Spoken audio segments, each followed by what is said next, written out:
Last night, 15 hits, 11 runs. Who are those guys? Yeah, we'll take that. That's right.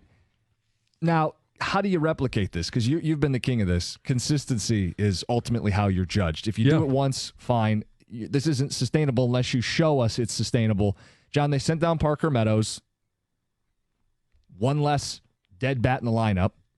Colt Keith didn't play yesterday. Is he next? The case to send him down? Well, I mean, yeah, he's got to be next because we've heard the two cases to be sent down right now would be Colt Keith or Spencer Torkelson. And we've heard that the next stop for Spencer Torkelson is next to AJ versus going down to AAA. And for Colt Keith, this would be a matter of we saw him kind of cruise through the levels, A, single A, double A, triple A, and he hit at every level. And now the gap between AAA and Major League Baseball, as we've heard, is greater than it's ever been. He hasn't been able to master it. He's had good at-bats, but hasn't been able to master it well enough to stay right now. I think he eventually is going to be a part of the future.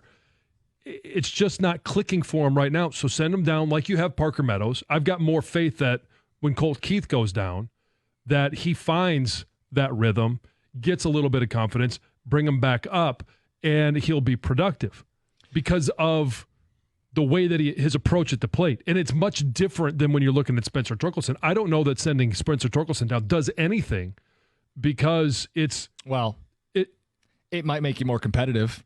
Oh, okay. I don't think it does anything for Spencer Torkelson. I don't know that there is a fix. If you can't hit a fastball right down the middle, that's the easy one. And that is more of a cause to panic big picture with Torque.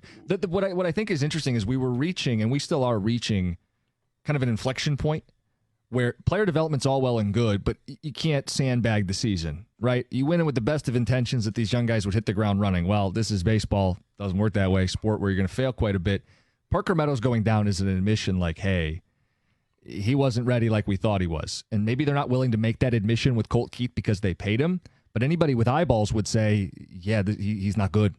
He's not Major League ready right now. So will we see a second admission that, hey, in the interest of winning baseball games, we need more lineups like last night. When Urshela's back, it's Urshela and Ibanez as opposed to Colt Keith.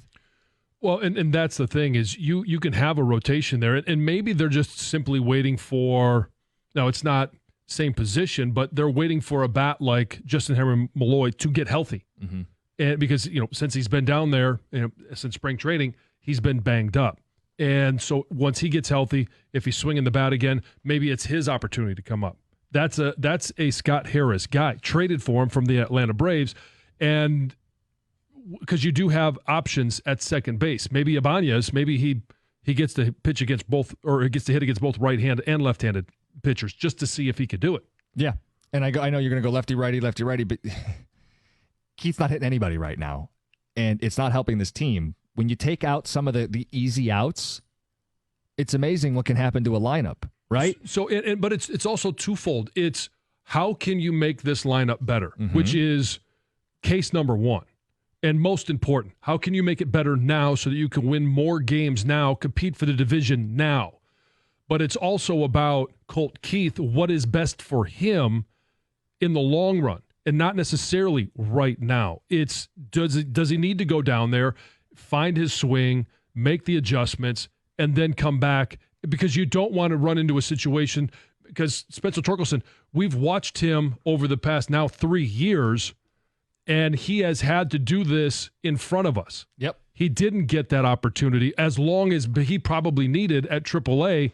You rushed him along, and did you ruin a bat that might have been a good bat? I think it's astonishing what's happened to this team 36 games into the season. First off, they're 19-17, and the two young bats, the two new young fresh bats, one's already been sent down, completely failed. He was your leadoff hitter. Yep. They wanted him to be the leadoff hitter. Colt Keith, they wanted him to hit top six. Yep. He's failing, and I do think it's only a matter of days potentially when he goes down. Depends, I think, when Urshela comes back. We were talking about this before the show. They basically have three options already on the team that can play second. I mean, are we seeing a team unfold because the young guys were so bad, and they're being sent down like they should be? We're going to be platooning potentially 3 positions per game. And I gotta say, people are gonna hate me for this. They're 19 and 17, and all the young players are just failing. And then you have the, Javi and that whole thing. And they're 19 and 17 with what they've put together as a lineup. I mean, this is such a classic Moneyball type lineup. Oh yeah, where you're just situationally, day by day, methodically putting together. It's like a potluck almost. Where it's like, it's like AJ's got a lottery, like the lottery machine, the old thing on TV back in the day where they shoot out the ping pong balls. Today, Ibanez leads off. Who saw that coming? The guy wasn't even playing. He wasn't healthy. And he goes 4 for 4 in the leadoff spot. I like with potluck 2 home lineup. runs. Yeah. Potluck There's a lineup. reason he put him there. Yeah. Who brought the mac and cheese? We'll figure it out on the fly. We'll put together a meal last minute. Today's lineup is who brought the baked beans. It is a bit of a potluck.